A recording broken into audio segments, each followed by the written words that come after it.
Hello, hello, welcome. It is a special edition of the Horror Syndicate Discourse tonight. We are doing a special episode. That'll be 2 episodes this week because we're still going to do 28 days and 28 weeks later on Thursday. Oh, I forgot to turn my volume down. Anyway, so tonight, we're going to do the top 25 of the 2010s from 2010 to 2019. And the movie had to be released in 2010, 2019. So it couldn't be at the end of 2009 or at the early part of 2020 or anything like that. It had to be released within January of 2010 to December 2019. Those are the big stipulations. Each of us chose 35. So there are 35, right? Yeah. Yeah, 35 movies. We ranked them personally. Hey, Scott, we ranked them personally. And then Nate compiled the list together into a top 25.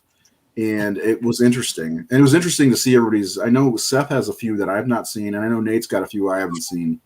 And a couple that I need to revisit, like The Devil's Candy, because I don't remember if I like that or not. But I know it's a lot of people like it. So we're missing Jared right now, but he's going to be coming in hot very soon. We've got Seth and Indigo tonight coming through us from the purple wall. And then we've got Red 5. All wings report in. I should have done that. Damn it. It's Star Wars Day. It's May the 4th be with you. I'm wearing a Star Wars shirt, believe it or not. 77. Yeah. Anyway. Nate went all out. Right. I don't have my Stormtrooper helmet anymore. I kind of want to get a Mandalorian helmet or a new Boba Fett.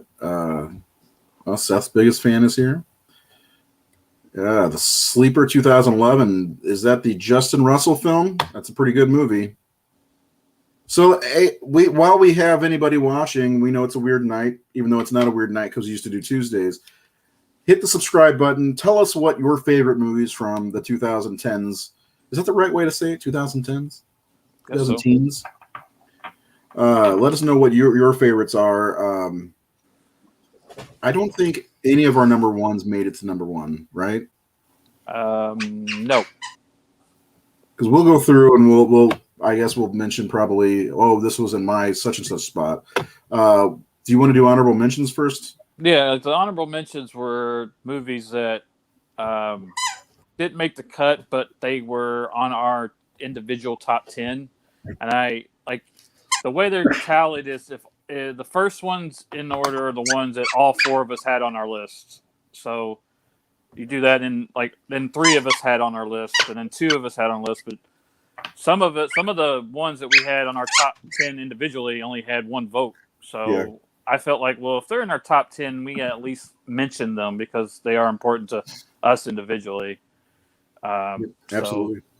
So we got like a top 10 that's just not part of the 25, but the honorable mentions that were on our top 10 that didn't make the cut. Yeah, so I've got the list pulled up for the honorable mentions, and just I don't get paid by them, but Arby's has crinkle cut fries now. They're good. So anyway, I'm going to go through this. We're going to start at number 10, and it was already a movie I mentioned, which for the honorable mentions, number 10 is The Devil's Candy. I obviously didn't have that on my list. Nate did. Were you the only one, or did Jared? Yep. I don't remember. Yeah, I was the only one. I was shocked that Jared did, but yeah, it was my number 10 on my top 10. And, oh, man. That movie just hit me. I just was so blown away by it. I know a lot of people had a problem with it, but I guess because of the father-daughter relationship reminded me of my own, and then the him being an artist. But there was just like this wildness to it where I didn't feel safe in the filmmaker's hands by the third act, and just the tension and the suspense of the film. I don't want to give anything away if people haven't seen it, because I think that's one of those movies a lot of people probably missed. But yeah, I just fucking love that movie. It's one of my favorite horror films of the last 20 years. It's available to watch on Hulu for anybody who has Hulu. A couple things popped in, and they're both Ty West movies. The Innkeepers was on my list. I think it was number 35 on my list. House of the Devil was released in 2009. so it didn't make the cut. Maybe for the 2000s to 2009 list that we're gonna do. Hey, Jared, how you doing, bub? Oh, hey, Hello. he's no longer in bed. Check it out. I'm no longer in the confessional. Yep. The void, right? So you ready to do this? Yes, let's do it. I thought there were some very interesting picks over everybody's lists. Well, we're doing honorable mentions. We already did Devil's Candy. The next one is Braid, one that I've not heard of. I hadn't even heard of it. Yeah. Trailer looks great. Tell us about that one, Jared. I did a review for it for the Syndicate when it first came out. Oh, now I feel stupid because then that means I have heard of it. It's an interesting story. It deals with, at the beginning, two girls that are caught in a bad situation and they are running from the cops. And then later you find out that they are going to see their old-time friend that they were friends with since they were kids. I don't know if you guys have ever watched The Handmaid's Tale. The girl that has the missing eye, I don't know her name, but she's the friend that they go see and lives as a recluse in her old mansion. And when they get to the house, she's a very odd duck, and she has 3 rules. I don't remember them off the top of my head because I just got here, but everything's played out like a game, like when they were kids. Like, you can't do this, you can't do this, and you can't do this. And it has some really fucked up consequences too. So it was a very under the radar movie when I saw it. It was just like, what the fuck is happening? And it's really well rated on Rotten Tomatoes and IMDb and all that stuff. It's definitely worth a watch if you guys are into fucked up movies. That's why we're here. Yes. So check out Braid. Number 8 it's a tie, I guess, in the Endless and Were. Or is it Where? It's a werewolf movie. Where? I would say Where. Yeah, so I know Where popped up on Seth's list for sure. It has to because it's a werewolf movie, right? Seth, you want to give us some words on is it Where or Where? I don't really know how to pronounce it. It's weird. Weird. There you go. It's I just discovered that movie for the first time this year. I've heard a lot about it. It's a cool movie. It's kind of it's shot like it's like a found footage movie without actually being a found footage movie. I think they're trying to have this ultra realistic type aesthetic to it. But it's really good. I would recommend it. It starts off a little slow, but then something happens, and just from there, it just takes right off. Were is awesome. Let's see. I'm getting through some comments real quick. I just shared our stream. Sorry. The next one, or the other one, is The Endless. Nate, is that one of yours? That's one of Jared's. I hadn't seen that. I hadn't seen that one either. I thought Nate had all the weird ones. What's weird about Devil's Candy? I don't know. I'm just. So The Endless was directed by a couple of guys. They also did another movie that's called Spring. I don't know if you guys have seen that one. I didn't know they did that. Yeah, Spring was excellent. Romantic horror movie, Spring. The Endless, it follows 2 brothers, which is actually the 2 directors of the movie. They play brothers that leave a cult and are trying to live life, sans cult. And then after it's a year or 2 or something, they decide to go back and just see how everything's going. And then you realize what the fuck is going on with this cult. It's not what it all seems to be. There is some supernatural shit. There's some fucking weird, I don't really want to go into it for anybody that has the idea to watch it, but it's fucking weird. And it's not oh, this is just a weird freaking Heaven's Gate cult that we just escaped from, which there is some of that, but it's After that, we move on to Mandy, which we've done a whole episode on. If you haven't seen Mandy, it's available on Shudder. I'm going to give it another shot. I feel I owe that to you guys who like it, Nate. I like it. Oh yeah, you like it too. I think it was like number 5 on my list. So. Yeah, I saw it up high and I was like, oh crap, Mandy's. There was too many movies, and I forgot about a couple. Like Mandy was one of them. Well, I went through. That's why I was surprised it was on this honorable mention list. But I went through every movie from 2010 to 2019, and wrote down every single one that I saw, and then put a check mark by the ones I think are worthy of the spot, and then took out the other ones and then listed them. Mandy is one I definitely have to rewatch. Number 6 is one I actually forgot. Late Phases. I like Late Phases a lot, and that's another werewolf movie. But this is one of the best werewolf movies, in my opinion, in the last 25 years. Has everybody seen that one? Yeah. Okay. I did a review for it for the Syndicate. Check it out. Yeah. What's funny though is I remember the review. I didn't watch it until Seth's like, "You got to check out Late Phases," and I did, and I was like, I should have checked that out when Jared told me to. But I didn't.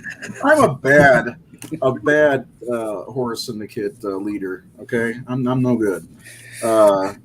Look. Then again, I do have a knack for suggesting weird movies. I think, yeah, you do, but that's okay because I found some good stuff. Mandy is a movie that I think you got to get in the right mindset for, and I don't think I've ever been in the right mindset for that movie, if that makes sense. Like, I don't know. That maybe movie, I saw that in the theater, and that movie deserves to be seen in the theater. I think it's a totally different experience. When I watched it at home, this wasn't the same. So moving on, number 5 is Parasite, a big time award winner. I watched that, but I didn't feel like, I don't know, something about it. I couldn't throw it in the horror category for some reason. Is that like there's some movies that are like that you're like I can see why some people think it's horror, but for me it's just didn't play out for me that way. I don't know why. Am I the only one?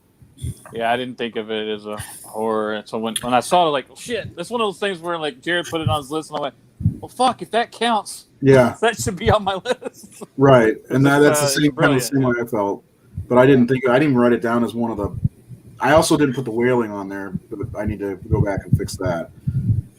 Number 4 is The Wolfman that we just talked about. Was that last week already? A couple weeks ago. Yeah. The 2000. What is it? 2010, 2011 Wolfman with Benicio del Toro. Check out the episode. It's on YouTube, and subscribe to the YouTube. Share all of our stuff. Do it right now. That was the only number 1 that's on the honorable mention list. That was Seth's number 1. Was Seth the only one who put it on his list? He's the only one that had it on his list. Yeah. Oh, that's why it falls so short. Yeah, I considered it. It's in my top 50. To be clear, like when I put on my list, I was like, none of these guys are going to put this on their list at all. I'm actually surprised it made the honorable mention. Yeah, dude, if we did top 50, it's on my list. It is. Yeah. I mean, so. I just, I really love that movie. It's you guys know this. So I felt like I had to put it on my list. But realistically, I expected it to drop right off the list. So it did. It did. Has anyone seen Beach House on Shudder? I have not. Is that new? I need to start watching new stuff. We figured that out last night. I need to stop watching old stuff. You know what I ended up watching last night after that whole discussion we had about what I should watch? I watched more episodes of Modern Family.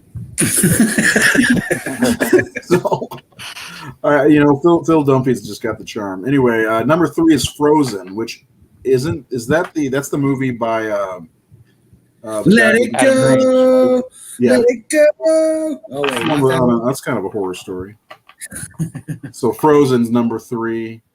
Number 2 is A Quiet Place, which is kind of surprising they didn't make the list.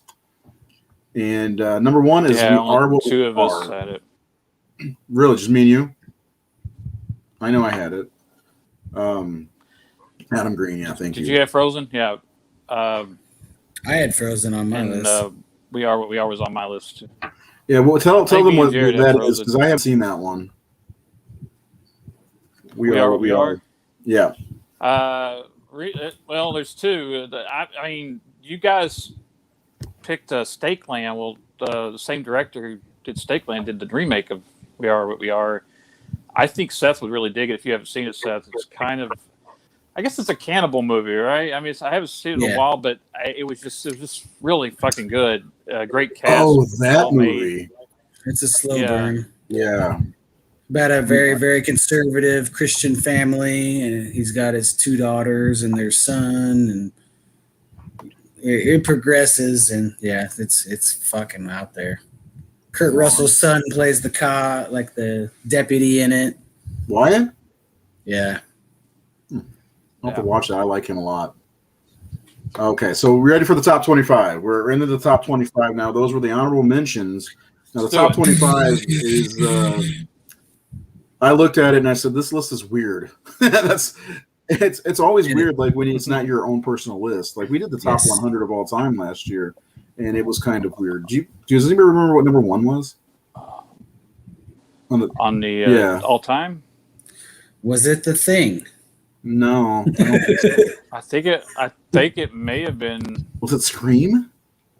It may have been Elm Street, or I don't remember. That episode exists. I just know this episode exists. This list was very interesting because all 4 lists were very, very different. Yeah, they were. I mean, there were a few. What did you say? There were only X amount of movies that were on everybody's lists. I think there were only like 6 or 7 movies that made it on all everybody's list. Yeah, that's really bizarre. So number 25 is The Lighthouse, which came out in 2019. I have not seen that yet. That's one of the ones I have not seen. It's on my list of movies to watch. It's got Robert Pattinson and Willem Dafoe, which I adore Willem Dafoe, and Pattinson's got great acting chops, so I definitely want to see it. And it looks like it's a batshit crazy movie about 2 dudes at a lighthouse, right? Yeah, I mean, it's a period piece by Mr. Eggers. So I mean, oh yeah. So then, when you hear this list, this is a list of movies that we 100% endorse. Even though I haven't seen it, it's one I want to see. Seth, have you seen The Lighthouse yet? I have not. Okay. Well, there you go. Yeah. So that might be why it's so low on the list, but it's like The Lighthouse comes in at number 25. Anything else you want to say before I move on to 24? Go ahead. Number 24 is Insidious from, I think, 2011 or 10, something like that. I don't think we really need to spend too much time on Insidious. We're going to do a whole episode on the series later on this year. But you have to watch Insidious with Insidious 2, in my opinion. They go really good together. But it was one of the early movies that I was really excited about coming into the 2010s. I saw it. I think I blind bought it and saw it, and it kind of scared me a little bit. There's some good jump scares. It's a pretty good movie. I want to watch it again because I guess we will for the show because I remember really loving it for the first half. But when Lin Shaye and the Ghost Hunters come in, it took this weird left turn into almost a comedy. And I'm like, what the fuck is going on? It started like they were kind of ripping off Poltergeist for a while. The first half felt like a Paranormal Activity ripoff, but I know it's better than that because I've since really grown to love James Wan, and I want to go back and watch it because the guy's phenomenal, and I love Patrick Wilson. I love Patrick Wilson. Yeah, I want to check that out. James Wan is he can do anything as far as directing goes. He can do anything. He's so versatile. And Patrick Wilson is fantastic in this one and the second one. When you do, I would suggest watching 1 and 2 in one sitting. They work so well together. Hold on, Seth. Have you seen Insidious? Right? I've seen the first one. I didn't watch the second one. I know everyone told me to watch the second one after, but yeah, I like the first one. And one of the jump scares did get me. So those bastards. Oh, that was recent, wasn't it? Yeah. Yeah, okay. And Jared, I don't know about you. Do you like it or not? I mean, I've seen a couple of them, but they did not make my top 25. So 23 is Halloween from 2018. When I went to make my list, I was like, I'm not putting Halloween on there. It made the list. Well, you know me. I've been like saying every time I see this, it gets worse. But when I was thinking about it this time, because every time I went across the movie, I thought about what things that happened, and I'm like, the first thing I thought of is the scene where the lady's talking on the phone and Myers, you can see him walk into the house, and I'm like, God damn, that scene is so awesome. You know, and there's little things that just popped in my head. I was like, okay, fine, it's on the list. So yeah, it's one of those movies where, you know, I agree with you. Like, you know, every time I watch it, the flaws are more apparent. But at the same time, I still think it's a great movie. I mean, arguably probably the best Halloween movie in like, 30 years, you know, going back to Halloween 4.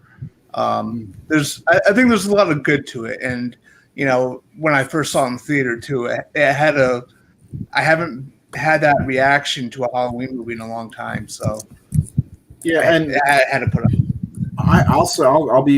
I'm right there with you. When I saw Halloween, I got out of the theater and I was like, holy shit. It was that same feeling I had when I saw The Force Awakens. I was like, Star Wars is back. Halloween is back. You know, I was like, this is great. Because we hadn't seen, in my opinion, a good Halloween movie since Halloween Resurrection, which is one of the best. So I thought it was the best since part 4 myself. Oh, it is, yeah. 100%.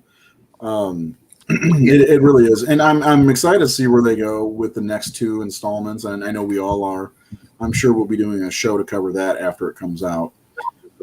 If we don't, Seth's going to piss his pants with anxiety because I got to talk about it. Yeah, Halloween's number 23, and 22 is Stakeland, which it's a apocalyptic vampire movie, which was super interesting. Danielle Harris is in it. The lady from Top Gun, Kelly McGillis, is in it. Really cool movie. I had it at, I think, 25. Is it just me and Seth that had it on their top list? Yeah, Seth. Oh, shit. Jared, calm down. I think Seth had it in his top Oh, my God. 3 or 5 or something. Yeah. That's funny. You all right? Yeah, it was my back leg of the chair just gave out on me. Bad enough you got a broke ankle. All right. Jesus. Nate, what'd you say that again? I'm sorry. Yeah, I think Seth was like in his top 3 or I believe Stakeland was. It's a cool movie. It was my number 2. Number 2. It's my number 2. I think that was the one I was pulling for the most on this list. I love that movie. I rewatch it a lot.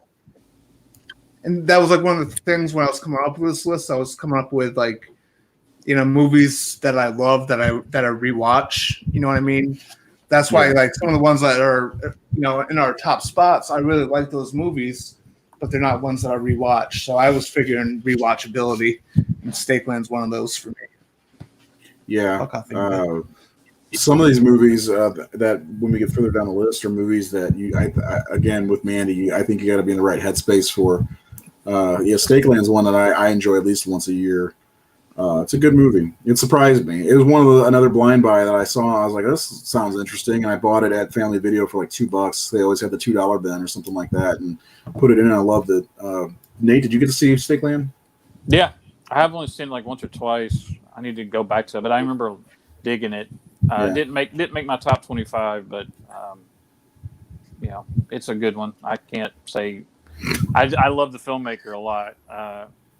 Cold in July is my favorite. Cold in July, yeah, but and the Hap and Leonard show, but yeah, he's and Nick, who stars in it, is excellent as well. So. Yeah, he's really good. He's also in Late Phases. You guys change your I'm Diggs now. Yeah. Here we go. He's a writer. Wasn't he the writer? Didn't he write Stakeland? Yeah, he was a co-writer, I believe.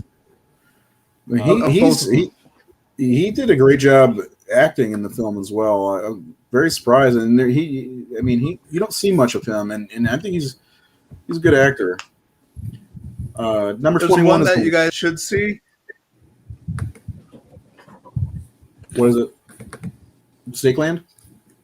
Oh, no, from the same director as Stakeland, with Nick D'Amici, and it called Mulberry Street. It was one of the Yeah, that's a After good- Dark Horror Fest movies. So kind of a unique take on zombies. Yeah, I like that one too. Scott Montgomery mentions the Innkeepers again. Yeah, and I like Innkeepers. I like Ty West. Mhm. He hasn't done much lately, from what I understand. Was Innkeeper didn't make like this time frame, did it? That was before. No, it was 2010. It did. It was on my list. Was it? Oh, okay. Yeah. I liked it a lot. House of the Devil was what, 9? 09, yeah.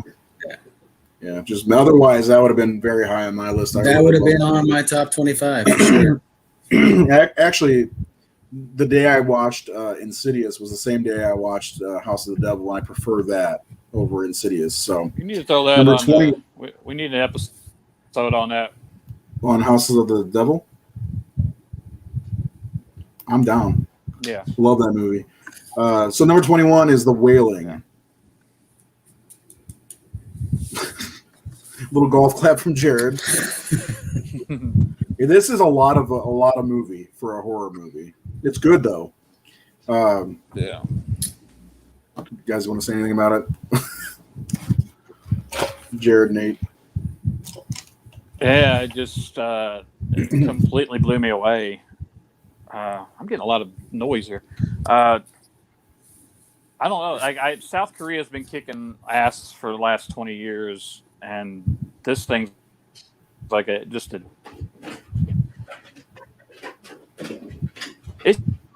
should be up there with like The Shining and Poltergeist as far as supernatural ghost story movies. It's just fucking excellent in every way, and it's its own thing. I again and again and again, but I would, if we do a show on that one, I'll look forward to that because I like to sit down with it again. Yeah, we probably should, because I think part of the reason you don't hear about it much within the horror community is because I don't think it's well known. I think, Jared, you may have done a review for it for us. I'm just throwing it out there because who knows if you did or not at this point. Because you don't even know sometimes. Dude, we have. I don't think I did. I don't think I did. Okay, well, somebody needs to.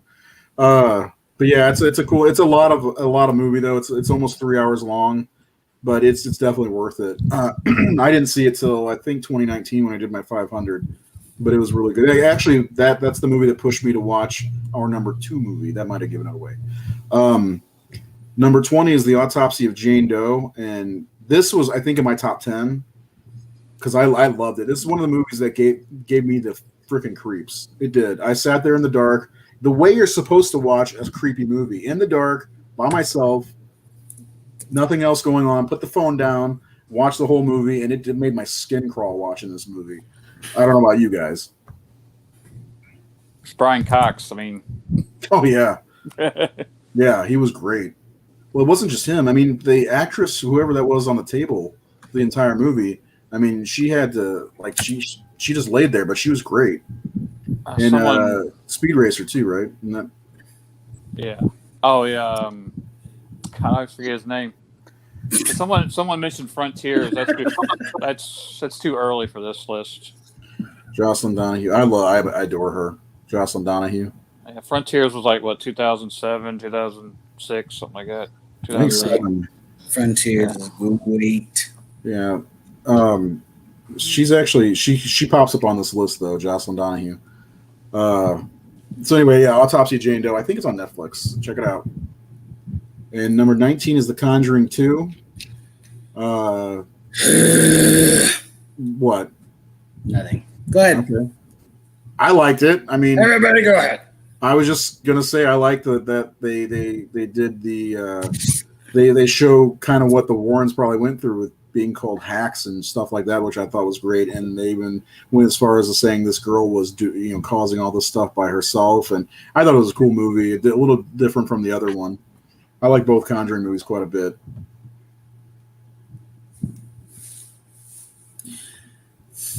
Nate, are you frozen? I think he is. Uh-oh. A little bit. Yeah. Seth, did you ever get to see The Conjuring 2? I did. I liked it. I especially liked the opening scene where they were kind of showing them investigating the Amityville house. That was great. Yeah, that was really cool sequence. Yeah, I like the Conjuring too. I like the first one a little bit better, but yeah, it was good. Yeah, I did like them. I did like the movies. Neither one of them made my top 25, but Patrick Wilson, he has his hands over all those movies. dude, he's kind of becoming a horror icon in my opinion. What is going on with Nate's camera today? You might need a reboot. Yeah, and I think he's using his phone too. Number 18, we'll move on. This is the last episode. It was the Babadook. That is our number 18 pick. It was on my list, I think, in the top 15. I'm not sure where it fell for you guys. But I think I had it right around that, yeah. 18 or so. Yeah, that's a pretty good pick. I think we all like it. Seth, do you have anything to say about the Babadook we didn't say last week? I liked it. It didn't make my list though. It did not? No. He needs to rewatch it again. No. You guys should do a list of movies that aren't known horror movies, things like Pieces, The Mutilator, Edge of the Axe. Well, I mean, I love Pieces. That's a good movie. I don't know how that's not known as a horror movie. And neither The Mutilator. Oh, he means not known to the masses. The thing is, I'd love to do that, but most people don't give a shit. That's the problem. That's the problem. The times that we do, I would love to do a movie about 80s slashers all day long, but half of people haven't seen any of them. Well, yeah, I mean that's the problem. Like the Babadook, like people don't like it and they won't watch. That's what it comes down to. But yeah, I love Pieces. I don't think, and Pieces is Italian, right? So I don't see that in our future. Number 17 is Jordan Peele's Get Out, which Nate got out of the room he was in and got into another room. Now he's in the bedroom. Nah, I had to get. We got a storm going. I had to get close to my router. Oh, really? Yeah. Oh man. So, I was wondering what was going on. You missed Conjuring 2, the Babadook, and now we're on Get Out. yeah. Get Out's kind of low on this list for what it is. Where do you think it should be? It should be top 10. Oh, yeah. Where is it? Like 16, 17? It's number 17. I honestly I looked at Get Out. I think I may have sandbagged it because I didn't put it in my top 25. It's not my top 10. I think because here's the thing. I looked at that versus Us because of the same filmmaker and everything. I really like Us a lot better. I like Get Out. Get Out's a good movie. They're both amazing though. Yeah, but Us gets me. You know, it was I like them both quite a bit, and at least it's on the top 25. You know. But yeah, 17 seems kind of high or low or whatever you want to say for this list. Get Out's really good though. Seth, have you seen Get Out, Seth? Yeah, I've seen it. Okay. I participated in the episodes we did about Jordan.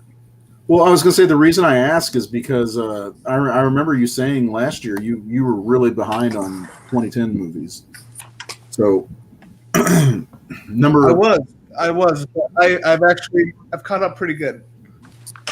Yeah, it seems like it. For the most part. Well, no, we got people falling all over the place tonight. Number 16 is What We Do in the Shadows. I've not seen that, so this was all up to you three. Yeah. Sell me on it. Sell you on it. I didn't like well, Nate was high on the show, and after one of the shows, The show's fun. The show's on Hulu. I watched 3 episodes. That's what I do with shows. I watch 3 episodes to determine whether or not I like it. It's not for me. So that's all I can say. It's not for me. Well, the movie is a lot like the TV show where it's kind of like a faux, real world road rules type thing where they, interview everybody and they have all their things to say in their confessionals. But it's obviously got Taika Waititi's writing on it. I'm probably butchering his name, but Taika Waititi, that's not too bad. I fucking love that movie. Yeah. We got swearwolves, not werewolves. I'll watch it eventually, I'm sure, but This has never been on my to-do list, if that makes any sense. Well, I think what you're missing, like on the show, compared to this, is it makes fun of like the Bram Stoker Dracula, the Twilight Dracula, basically, or the kind of the Nosferatu, like, well, not I keep saying Dracula, but vampire, like the different archetypes of vampires in pop culture all living together in a house. And the interview with the vampire Dracula. Yeah, it's just hilarious. Vampire. Well, Dracula, they're all Draculas, right? I'll check it out because that was one you guys mentioned to me last night. You looking for something to watch? Watch this. I'm like, I'll just watch Modern Family. It's in my top 10, top 5 vampire movies, actually. I'm going to have to make a list of my top. I don't think I've ever done that. Uh-oh. He's got another list to make. Go ahead, Seth. Oh, I like the movie too, but I'm probably in the minority. I like the show better. I think it's fucking hilarious. It is. Well, the show's great too. I just adore Matt Berry. I always have. I listen to that guy talk all day long. Which one is he? He's he's the one that has a very popular, English accent. He was on like It Crowd and Garth Marenghi's Dark Place, and he's done Toast of London. He's just fucking great. He was like the dolphin in the SpongeBob movie.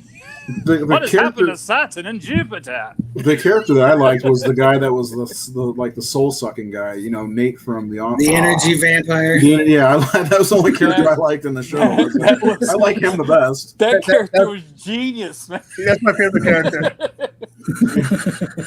I We love gotta go that back and watch the show more because that was genius making a character like that. So the energy vampire. Because everybody has that kind of person at work.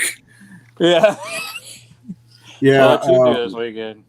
Yeah, I'll get into the movie at some point. It was never been high on my list, but this movie, the next one, I loved. It was the last movie I saw from 2019. It's Ready or Not, and I sat there and watched the movie like this is not a fucking horror movie at all. But I definitely absolutely 100% think it's a horror movie once you get towards the end.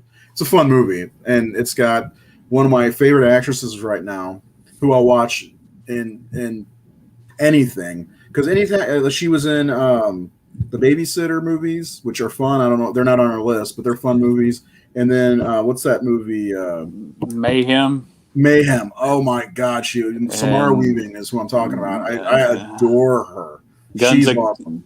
Guns Akimbo. Yeah. And she was fun there.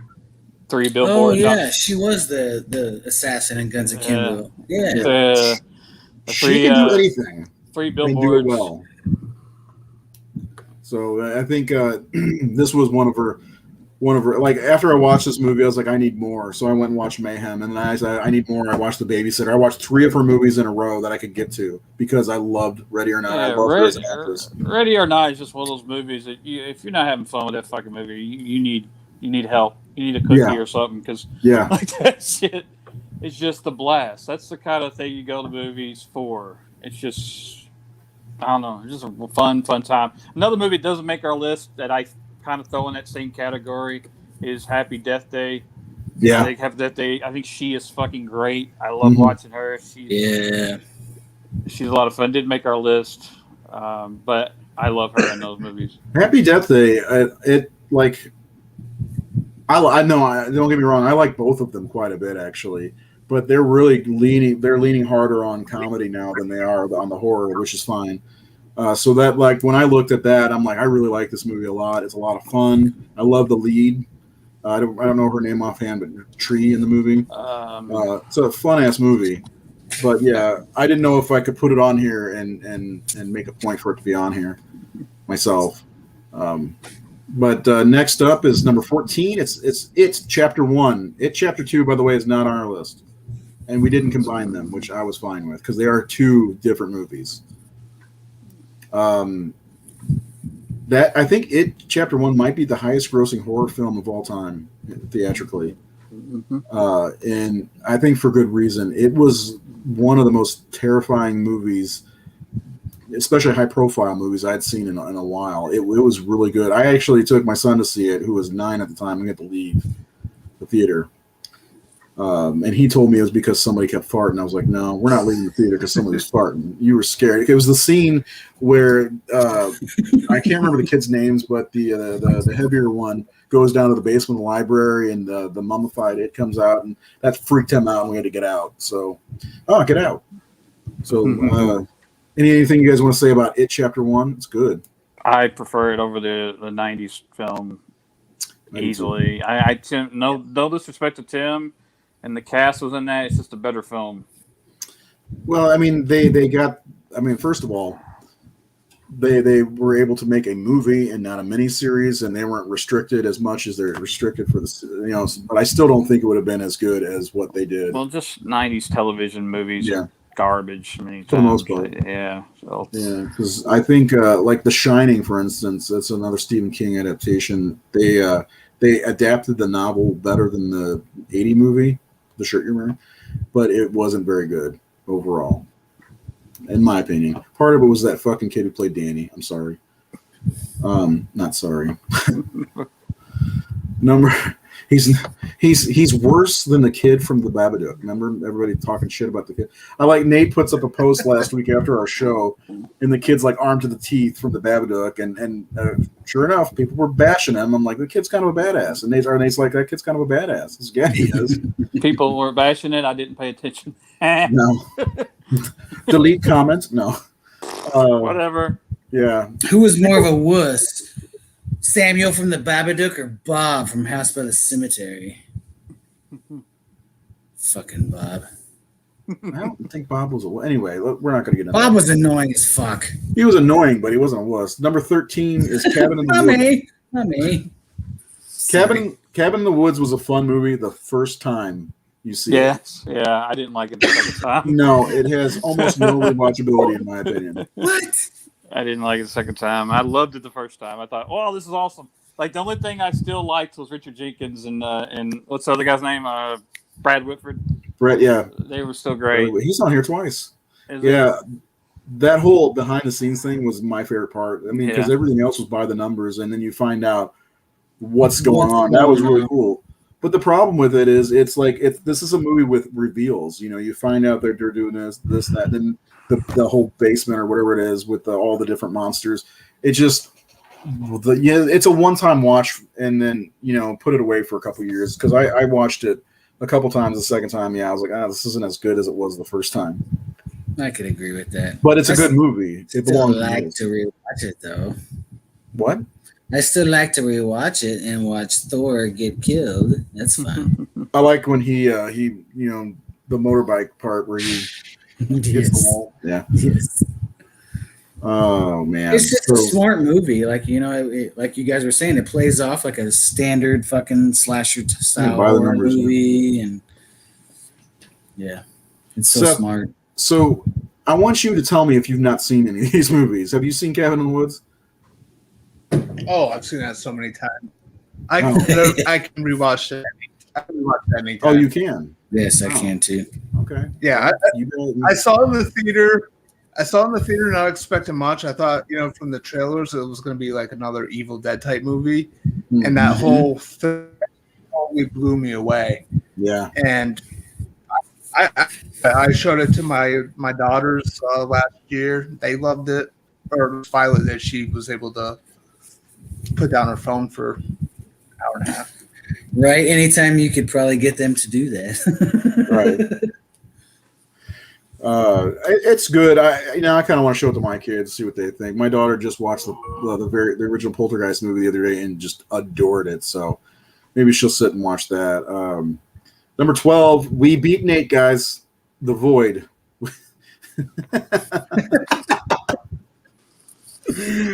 Oh, the vote was rigged. The vote was rigged. It's bullshit. I deserve Florida. I'm blaming you, Florida. And Georgia. Those damn Chads. Damn Georgia. There's no way. It's rigged. It was rigged. Let's do a recount. Dude, I like The Void a lot. It was one of our favorites as the horror syndicate back in 2016. one of the bigger movies we got a screener for. Jared could not stop talking about it. Yes, I gooshed over it. Yeah, and I liked it quite a bit. I bought it almost immediately after I saw it, and I know Seth liked it too. I think it's in my top 10. I don't have any qualms against it. It's like, I said a lot of good things about it too. So I don't have hatred. I don't mean fuck you guys. I applaud those filmmakers to make an independent film that got through, because that is damn hard. So respect. You guys have made 2 movies that have gotten through. I think, right? They made this new one. Psycho Gorman. Yeah. So. Oh, that's them. Yeah. Yeah. So hats off. Steven Kostanski did Psycho Gorman too. Yep. Mm-hmm. Is that any good? Because I keep seeing it. I haven't seen it yet, but it looks really fun. Yeah. It's a little girl that has her control over a fucking monster that can kill people. Well, maybe I'll just buy that. Seth, you were trying to say something. You froze up for a sec. Oh, they also made, or at least one of them did, made Leprechaun Return. Yes, that was Steven. Mm-hmm. Yeah, he did the TV, the sci-fi made-for-TV Leprechaun Returns. It was paycheck for paycheck. And they did The Editor too. I love that one. That's a good one. I still haven't seen that movie. And they all didn't direct the same ones, but it's like the whole collective of Astron 6. The Editor is it's like a love letter to Italian giallos. Yeah. It's so good. Yeah. Brilliant. So we're getting close to number 10 to do the top 10, and number 11 is, I think, my number 2, if I'm not mistaken. It Follows. No, damn it. It's right at it. Number 11 is You're Next. I looked right at it. Anyway, You're Next is number 11. I fucking love this movie. This is another one that knocked me to the floor when I saw it. It wasn't what I expected when I went. Like, you said, I picked up the movie at the video store. I miss video stores, by the way, and it just had a fox mask, a white fox mask or something like that on. I was like, "What the hell is this?" And I read a little bit about it. I was like, "Oh, that sounds interesting." Went home, and me and Elizabeth watched it. We're like, "Holy shit, that was awesome!" And the lead actress, I fell in love with her immediately. Like the way she adapted to what was going on. Right. And then it came to everybody's surprise. It was like, I love it. She is one of the coolest chicks ever in that movie. Yeah, I love that movie. That was that's just really cool. It's another one of those like Ready or Not fun movies. Yeah. Yeah. I love the scene with Ty West. Ty West is in the movie. It's directed by the same guy who did Godzilla vs. Kong, Adam Wingard. He cut his teeth in some good horror movies, VHS and stuff like that. A lot of magnet releasing stuff. But the scene with Ty West, he just gets shot with a crossbow to start everything off. I thought that was awesome because I think he and Wingard are friendly, and I think that was part of the shtick. He was a video documentary filmmaker, some shit like that. Anyway, it's a good movie. I think I turned on to watch it too. He had the scarf on. And shit, it's so douchey. I loved it. Yeah. Yes, it's a kind of a home invasion movie. Kind of like plays like a slasher a little bit. Barbara Crampton's in it. Yeah, Barbara. Yeah, and then I didn't recognize her at first, but had a great trailer too. Yeah. The trailer was really excellent. It did. The opening scene is one of my favorites of this decade. With that song, I can't remember the name of the song, but the song keeps playing over and over because it's on repeat, and I loved it. It's that from that scene on, and a lot of times with some movies, it's that opening scene that has to draw you in. And that one got me right away. So, yeah, that was my number 2. Seth, and I did turn you on to this one, right? It follows. God damn it! I keep looking at the list and seeing It Follows. I'm sorry. You're next. Yeah, I bought it blind based on. Yeah, and you liked it. I bought it blind based on you guys' recommendations. and I watched it a couple months ago. It's really good. Yeah, I think it's excellent. Definitely my top 5. I think it was number 2. Number 10. Here we go. We're top 10. I'm going to stop screwing things up. We're having technical difficulties. The next few movies, I'm having it follows. brain difficulties because I keep looking at that one title sticking out my. Are we looking forward to Halloween Kills? We'll take a little intermission. Yes. And yes, it will come out in theaters. I think we're to the point where everything's going to be hitting theaters soon. Seth is definitely excited. I don't know how the other guys are. I'm pretty excited. Halloween Kills. I'm still teetering. I'll be waiting closer to October. We did a theory video last year at some point. So I'm sure Nate's excited, but he doesn't like to tell people. I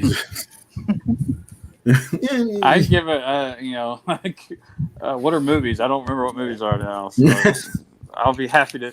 I've liked everything I've seen. Like, I enjoyed Godzilla versus Kong, and I enjoyed the Snyder Cut. Like, I think I'm just like, just give me something now. Just give me something to watch.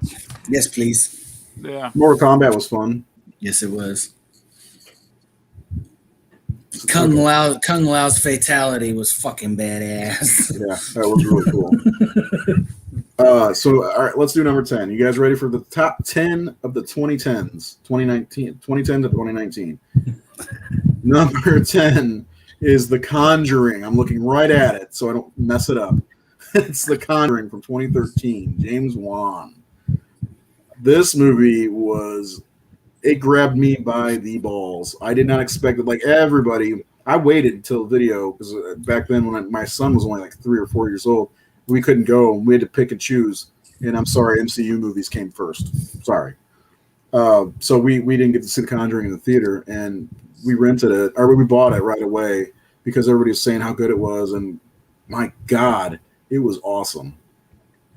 Yeah, that made me a James Wan fan because I wasn't a big fan of his. And then I literally cried in the parking lot when I left the movie. Like I don't know why it hit me emotionally. I guess the whole power of love overcoming, like when she has to tell Lily Taylor, fight for your family kind of thing, fight for your, that's what really defeats it. And just it felt like the movies I grew up on. It felt like Poltergeist. It felt like Amityville Horror. It felt like because it's set in the 70s.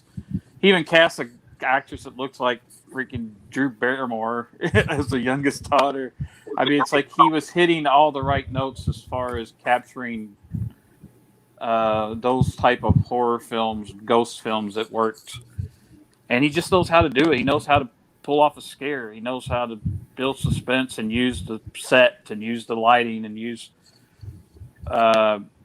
he's just a genius filmmaker. I realize I know people give him shit. You say if you even suggest he's a master of horror, John Carpenter, Wes Craven fans want to vomit, and it's like this guy's got 3 major franchises under his belt. Like he wouldn't have Saw, Insidious, and Conjuring without James Wan. So I mean, that's true. He's also done a Fast and the Furious movie, and it was one of the better of the 30 of them they have. And I like those movies, I'm not going to lie.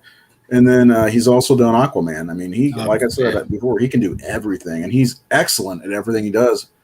Excuse me, James Wan, can you do a Star Wars movie, please?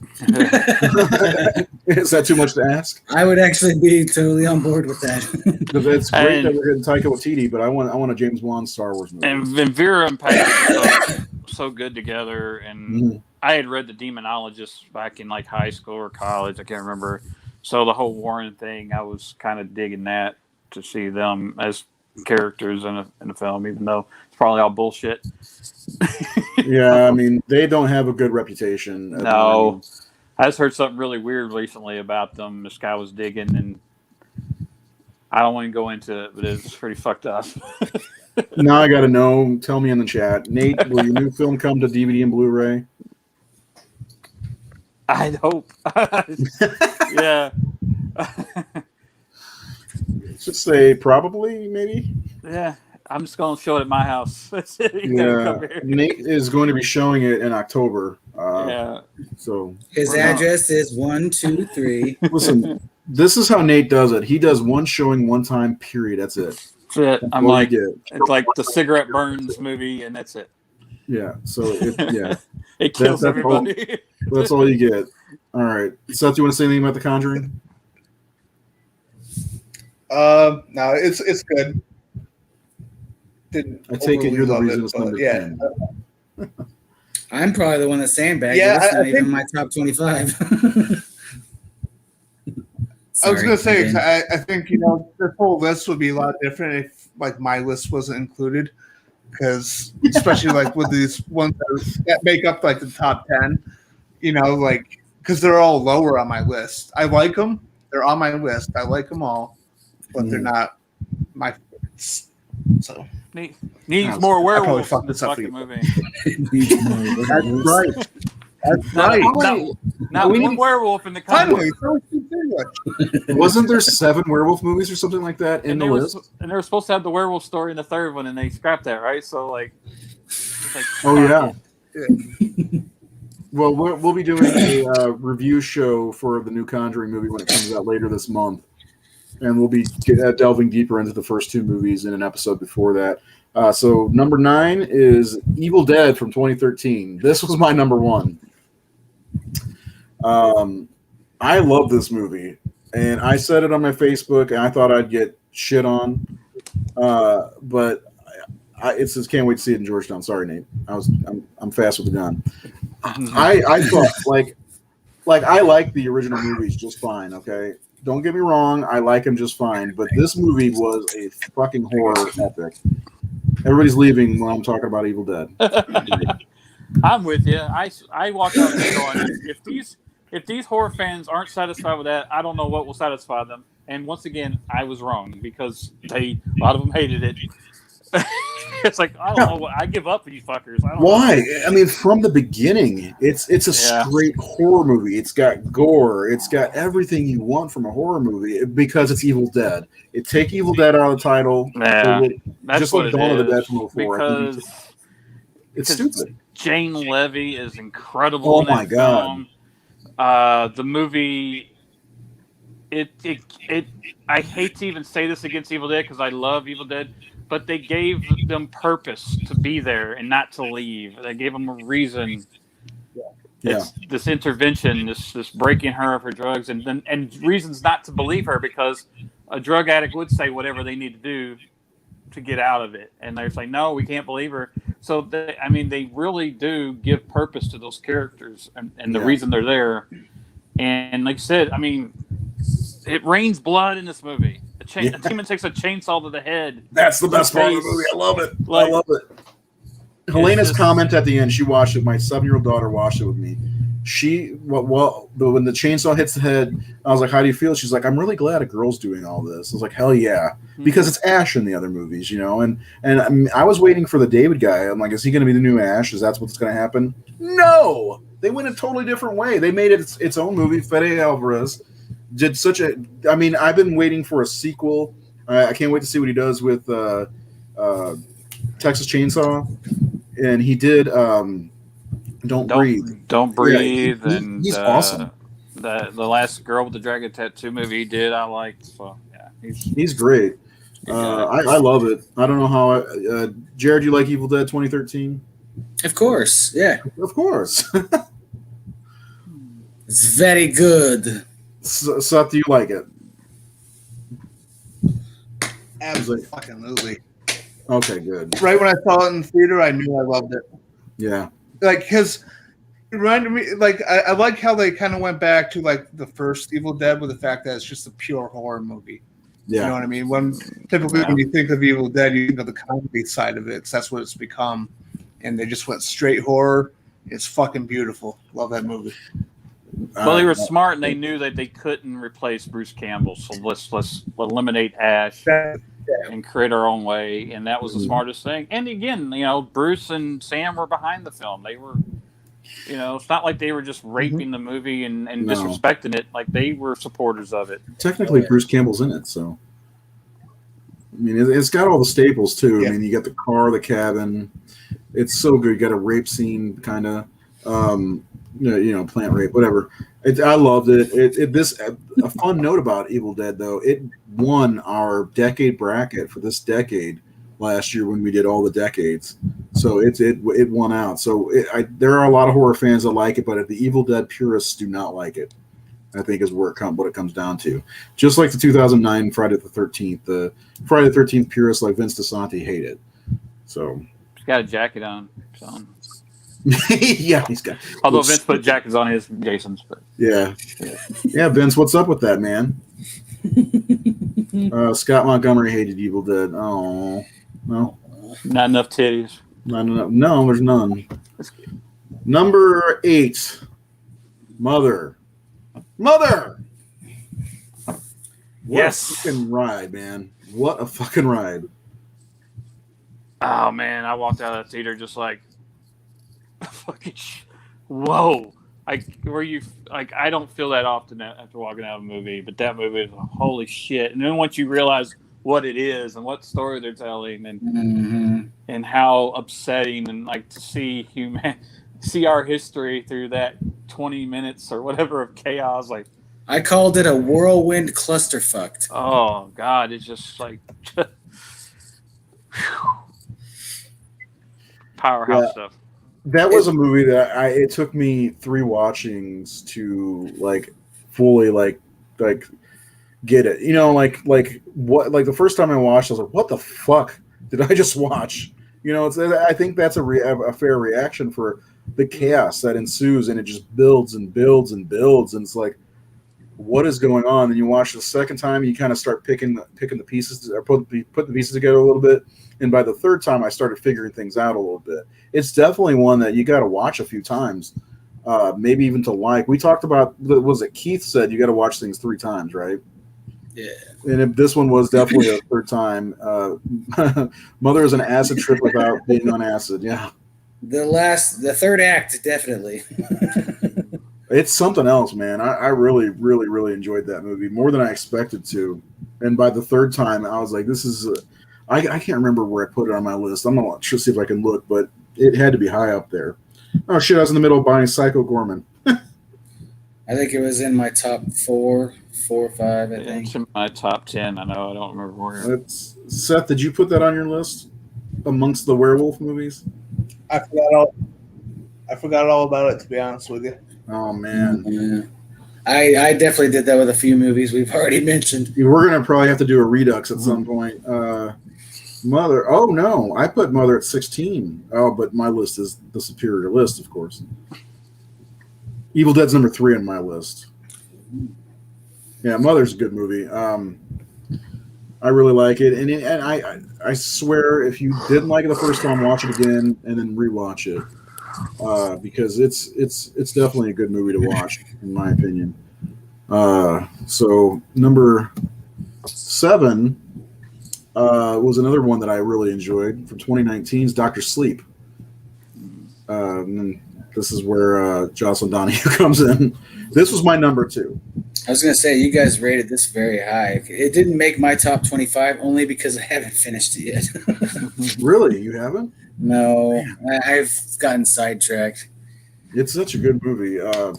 It blew me away better than I expected. I'm a big Shining fan. Probably my favorite movie from 1980. Top 5 80s for sure, but Dr. Sleep was really good. I know me and Nate were gushing about it before we did the Shining show, where we ended up needing to do a Dr. Sleep show right after that. Yeah, man, that movie just is great. Mike Flanagan, one of the most consistent, talented filmmakers out there, and just I always loved Ewan McGregor, and it's just as a Shining fan to go back to the Overlook, and yeah, I mean, 2019 was a fucking hell of a year because there were 3 glorious horror films that came out that year that are all pretty equal to me, and it was like, how do we choose what's your favorite out of 2019? Because there are 3 really strong ones. Yeah, 19 and 16 were the beasts for me. But you mentioned Ewan McGregor, who I adore. I mean, from the days of Train Spotting to Star Wars, of course. You've got to mention Star Wars, how he was the best part of that prequel trilogy. But yeah, when he was cast, I was like, okay. But really, the one that stole the show for me, and I never remember her name, is the girl. Rose the It was Hat. Abra. No, Abra. Oh, Abracadabra. She was, yeah. oh my God, she was fantastic. And yeah, Great. Rose the Hat was Rose. Rebecca Ferguson. I Holy love shit. Rose. Yeah. Such a good movie. It definitely deserves to be in the top 10. Okay, Seth, I'm going to ask you again. Have you seen this one? It's a 2010 movie. I got to ask. Oh, yeah. Yeah, I'm a big Stephen King fan as well, so I had to see it. I didn't see it in the theater, unfortunately. I don't know why. I don't know if I was busy or something, not doing nothing, but I wish I did see it in the theater, but I've only seen the director's cut. I love it. I think it's great. Yeah, I think the director's cut's really good, in my opinion. And it's definitely, if you like The Shining, and I know they had a tall task, because, The Shining didn't follow the book, and Dr. Sleep, is based off of a book as well. But I like Mike Flanagan, and as we talked about James Wan, he's got to be a master of horror at this point.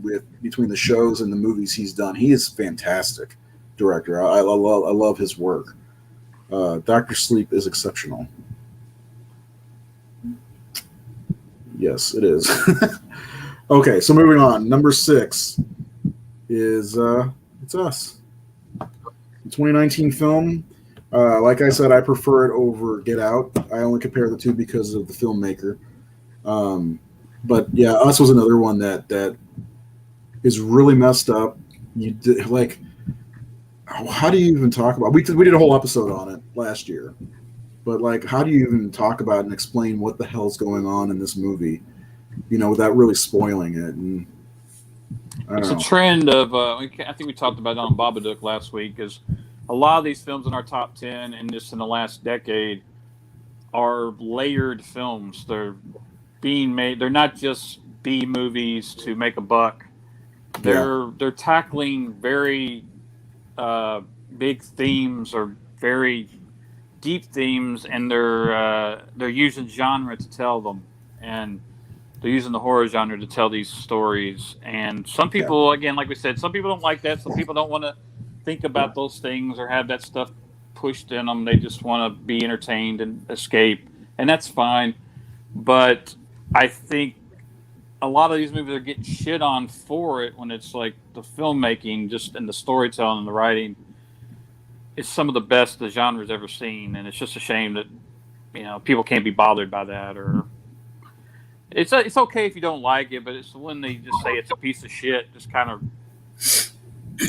I'll take away all your credibility of filmmaking if you think these movies are pieces of shit. It's just I can't take you seriously.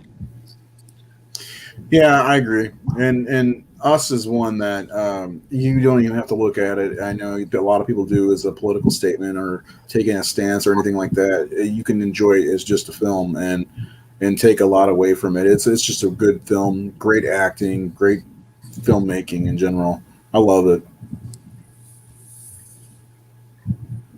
Jared, I'm looking at you right now. I thought it was a really fun movie. It honestly reminded me a little bit back to the old Invasion of the Body Snatchers a little bit. Just the the fear of the unknown and the doppelganger type stuff. Obviously, that was just like a layer of the onion of the movie, so to speak, of what he was actually trying to get. But the twist in the end wasn't that surprising, but at the same time, it was like, this is a really good fucking movie. Yeah. It's really good. I like it quite a bit. And I know Seth likes it too. Yes. And just Lupita's performance, Jesus. I mean, Oh yeah. Talk about an actress. Jesus. Yeah. Anything she can. Another Star Wars alum. Oh, man. So, yeah, Us, don't judge it by whatever. Don't sleep on Us. mm-hmm. I don't know why my fucking cable company keeps calling me. I think they're trying to upsell me. Do you want to get TV too? No, I'm good. All right, number 5. Number 5 I was disappointed with by its placing. Hereditary is number 5. I made this. This was my number 1. And I'll be honest, I did not want to see this movie at all. I saw the trailer, I was like, it doesn't look like it's going to be good to me, or it doesn't look like it's for me, you know. But then I saw it, and I'm like, holy shit! It didn't take me 3 times to love Hereditary. I think it's my number 3, and yeah, shit. I mean, powerhouse acting for starters. Toni Collette, Alex Wolff, Gabriel Byrne, Ann Dowd.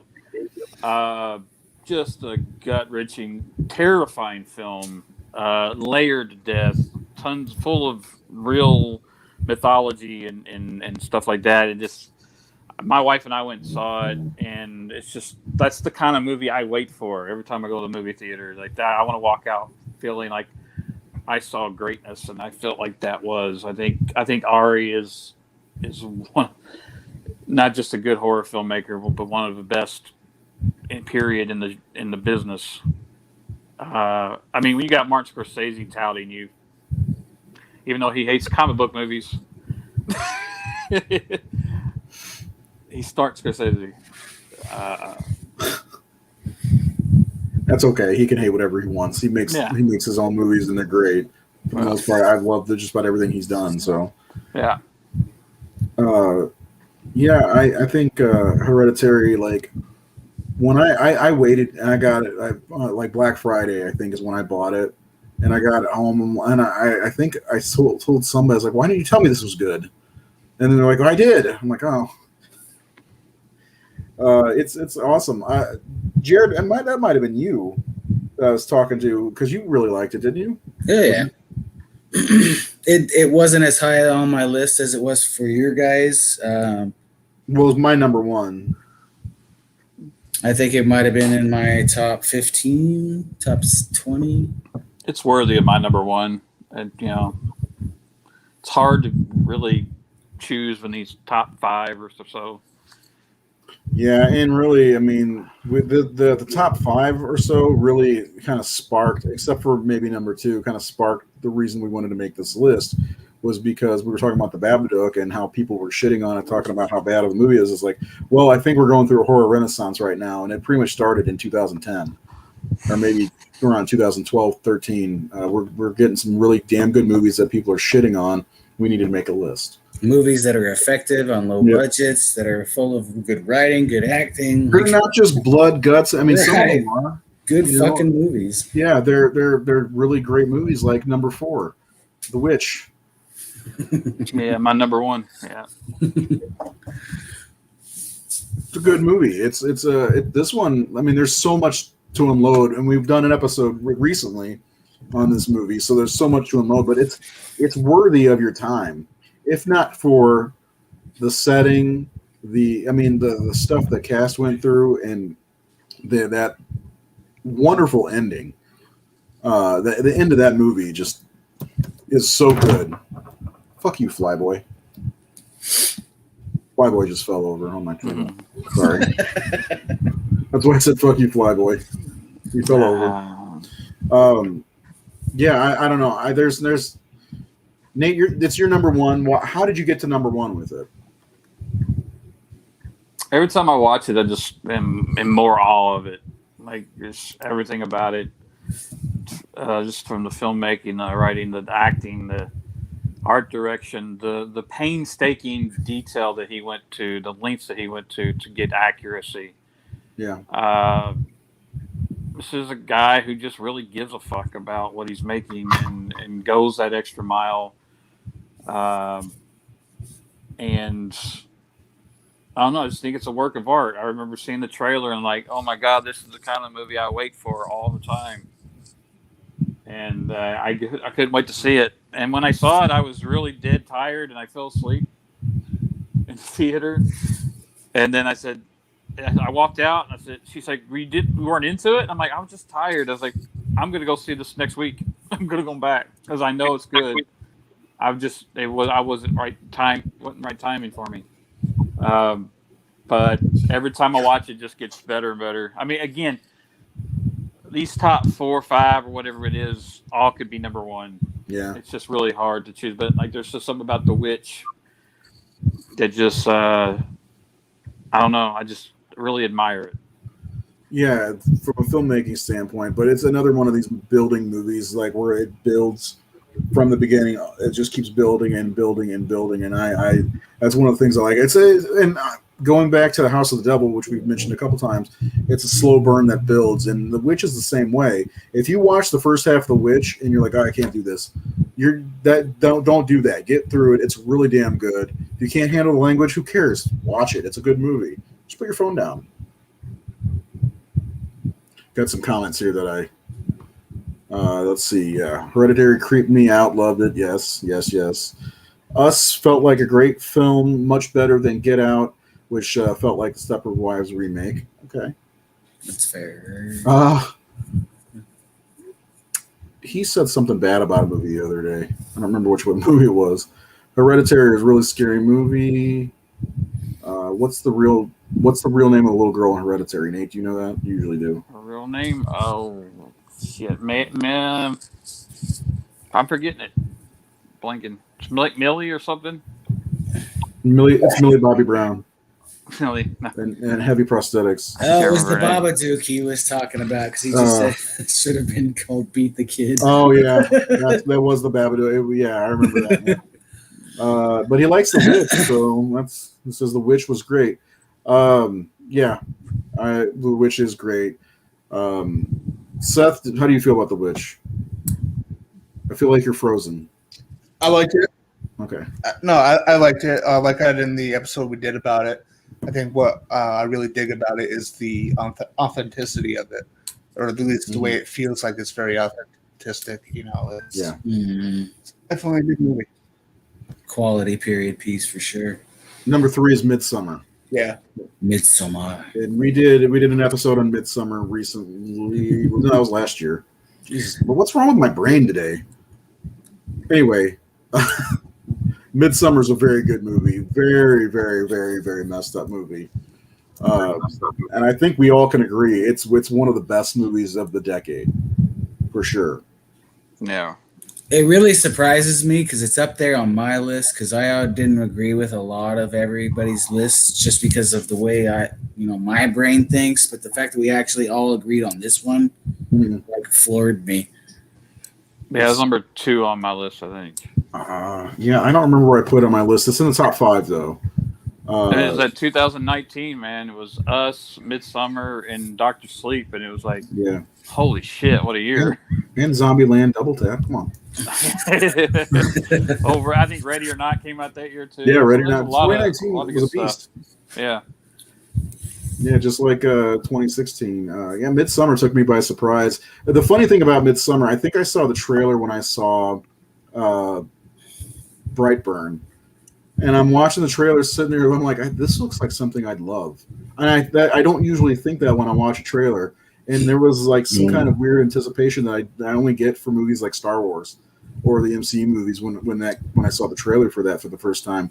And there's nothing like seeing a trailer on the big screen and getting excited about it, because then there was a countdown. I didn't get to see it in the theater, unfortunately, because again, I have to take my kids to everything I see, and I'm not taking them to see Midsommar in the movie theater. I mean, it's another one that's kind of lengthy, but it's worth it. It's a wild ride, man, and I love it. I was surprised at how much I liked it, though. I fell in love with Florence Pugh, and I saw Lady Macbeth, and so I knew how talented and awesome she was. So when I saw that she was doing Ari Aster's next movie, I was like, oh my God, I cannot wait. And this is one of those movies where I just feel so worried for everybody, because that there's doom. There's just something wrong there, and you don't understand all these traditions. And he's pulling all these things that are from actual practices of paganism and all these different religions that we just don't know about. And you're watching like, God, it's just wild. But then you throw in the whole trauma that she's going through with having lost her mom and her dad and her sister, and how she's having these panic attacks and how she's trying to escape it and handle it and deal with it. And like everyone's turning their back on her. No one really gives a shit. I mean, it's just, and she does such a fucking amazing job. And again, you know, some people are like, oh, I was annoyed by her, just fucking dump her. You know, the empathy I had for her. Some people said they didn't care for her, they didn't give a shit about her, and I'm like, I did totally. Yeah, but that's the difference between us and them. It's a good one. I absolutely 100% recommend Midsommar, as does Seth. Seth, you had to sit out that episode, didn't you? Yeah, he went and saw movies. I did. That's right. Yeah. Not worth it. Worth it. RoboCop and Terminator, wasn't it? Yeah, I had something going on too because that was the episode you guys had Billy Pawn on, right? Yeah. Yeah. I think so. Yeah. All right. Down to the final two. So number 2, without further ado, for 2 is Train to Busan. Probably the best zombie movie of the decade. Well, obviously it has to be if we're making it the number 2 overall movie. Talk about a movie that I slept on, and not fell asleep on, but I waited so long to watch it, and when I watched it, I was like, holy shit. What a good-ass movie. And the ending is a gut punch. Not only gut punch, it's a nut punch. Sack attack. Yep, Sack Attack. It's really good. Jared did a review on the HorrorSyndicate.com. Go check that out. I think Jared did. Somebody did. I did. I was so tired of zombies, and this movie totally like, okay, maybe there's still gas in the tank on this. You know, South Korea, you know, the Asian cinema. I've been watching that stuff heavily since like the early '90s with like John Woo, Ringo Lam, and all that was like really big. And were you into the J horror stuff? Like, I never got into J horror as much. Like I liked Takashi Miike, but I wasn't really into the whole technology thing that Japan was doing for a lot. But South Korea, ever since I saw Old Boy and Sympathy for Mr. Vengeance, and I've just been like watching as much South Korean film as I can. And yes. You know, we should do a whole episode just on South Korean horror. We could. There's 3 that essentially yeah. make the list. So, but Train to Busan was just Asian cinema. They're able to balance melodrama and comedy and action and horror and all of it. Like this movie has all of it, and Asian cinema usually does have it. Has all of that stuff, and it works. It doesn't feel balanced. Yeah, they're always so balanced, and it's always amazed me that they're able to pull that off. and that they work. So yeah. Well, and movies like this, and even Parasite, one we mentioned earlier. I don't know about the Wailing as much, but this movie definitely resonates with American crowds, which is surprising because, of course, they're going to make an American remake at some point. I wonder what they're going to call it. Train to Houston, maybe. Houston. Yeah, Train to Houston. But like, you know, I could put this up on the Horror Syndicate's Facebook, and I doubt we'll get bad comments on it because it did resonate. It's a good movie. Period. Don't give me the shit that you don't want to read. Don't want to read subtitles. Whatever. It's a heartfelt, badass zombie movie that just it's awesome. I was again pissed that I slept on it for so long. It's a good movie.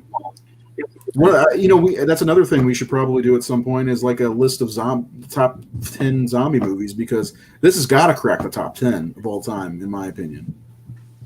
So I think I would agree with that. Yeah, and like you were saying, it resonated with so many people because of the storyline. Yeah, and that's something that's been missing in some of the recent zombie movies. I think. I don't want to spoil the ending, but as a father, fuck. Yes.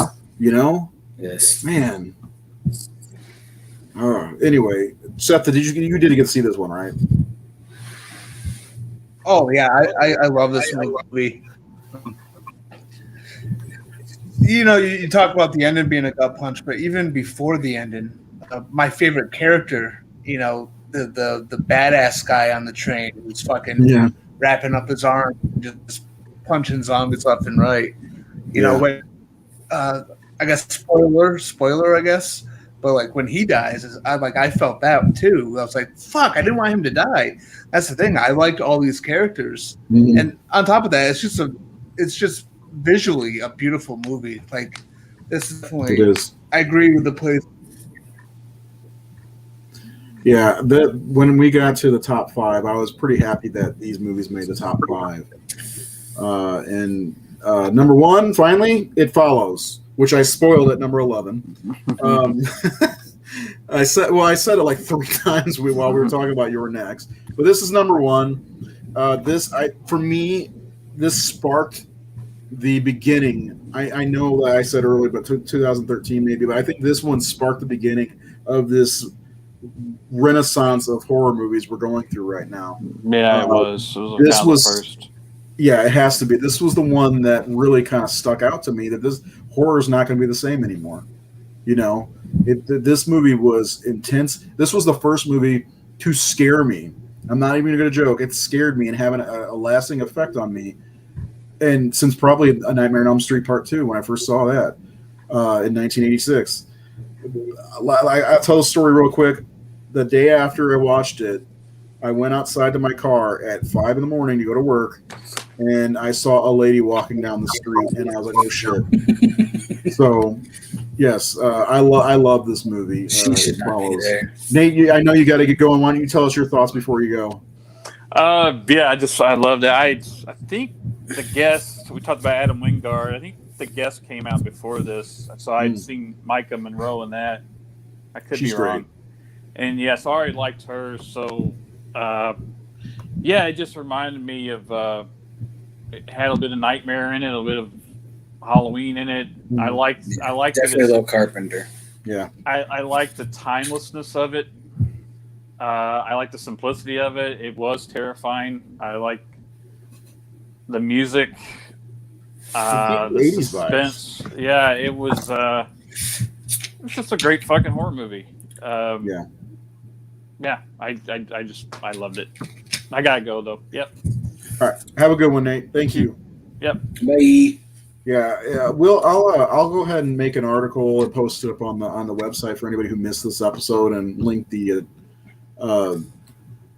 YouTube video. But yeah, It Follows really blew me away, and I knew after seeing that horror was never going to be the same, and in a good way. So I definitely know that there was a lot of division when this movie first came out. Oh yeah. I mean, I'm sure there's people that may be watching this right now. They were like, "What the fuck?" Well, Scott Montgomery even says It Follows. He hated it initially, but then it did a 180. So yeah. It's definitely a movie you need to watch more than once. I got to see it in the theater, fortunately, at an Alamo Draft House with a gigantic bowl of vegetables and hummus.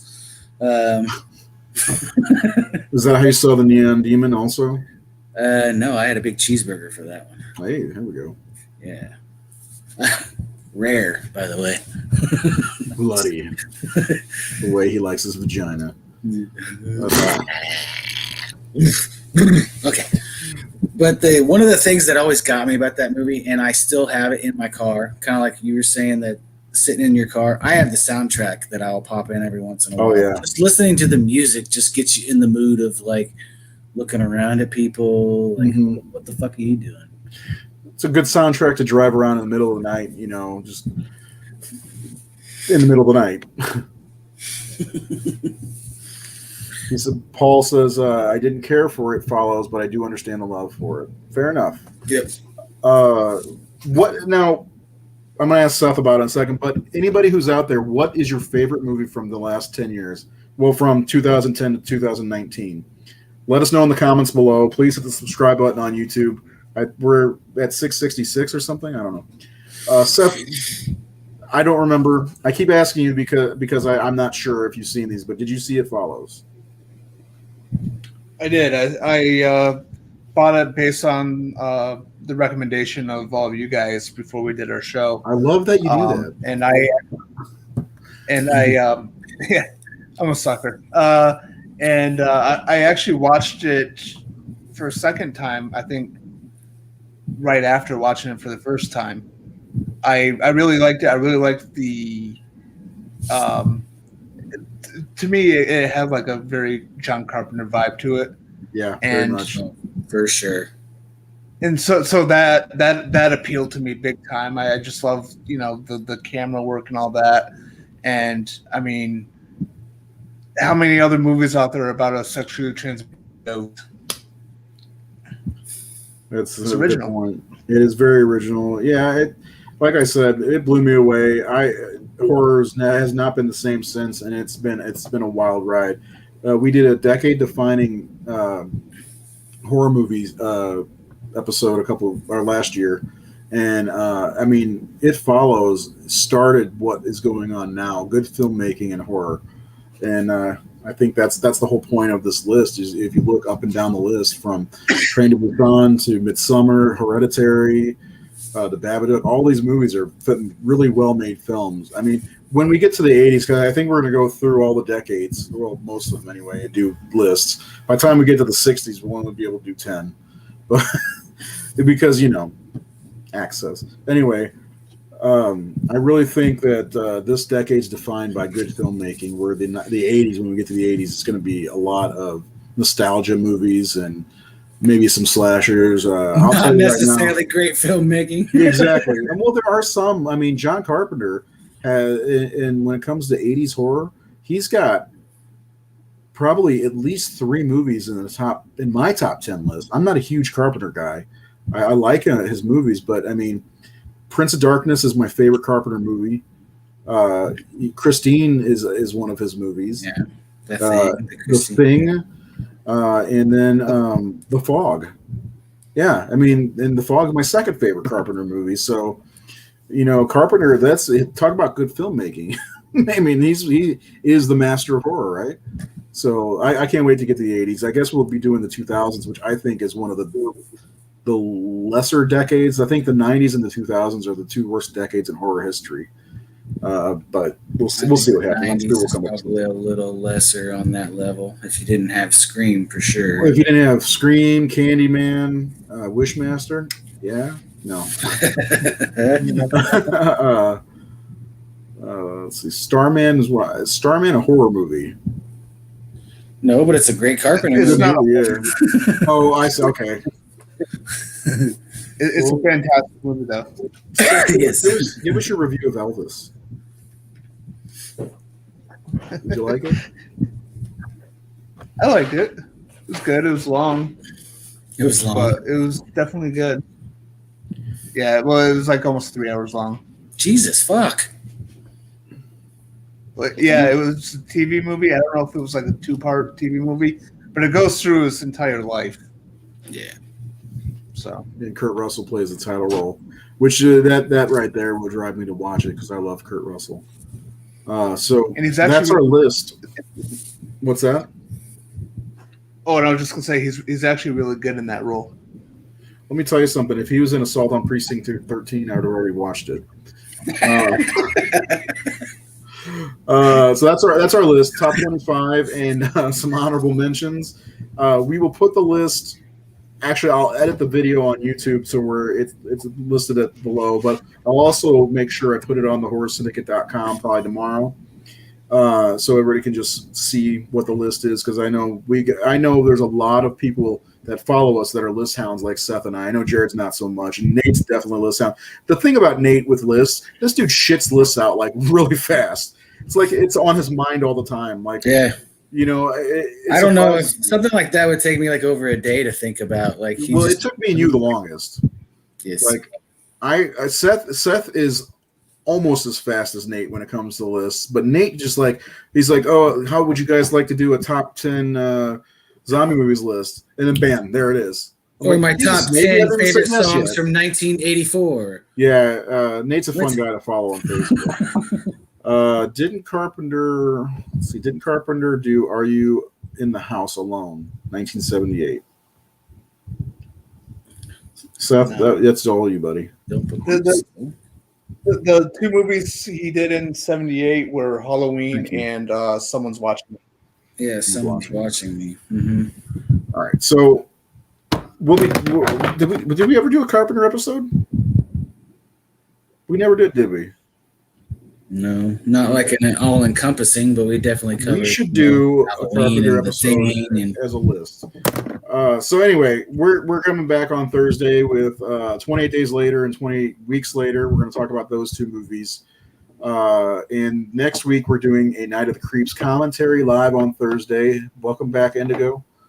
And then the more episodes to come. for the Horror Syndicate Discourse. So check us out on YouTube. Please subscribe, if you will. I think we're at 666 or 667, something like that. He knows you should be done with the podcast by now, Dad. Yeah, it's time to get up and take me out.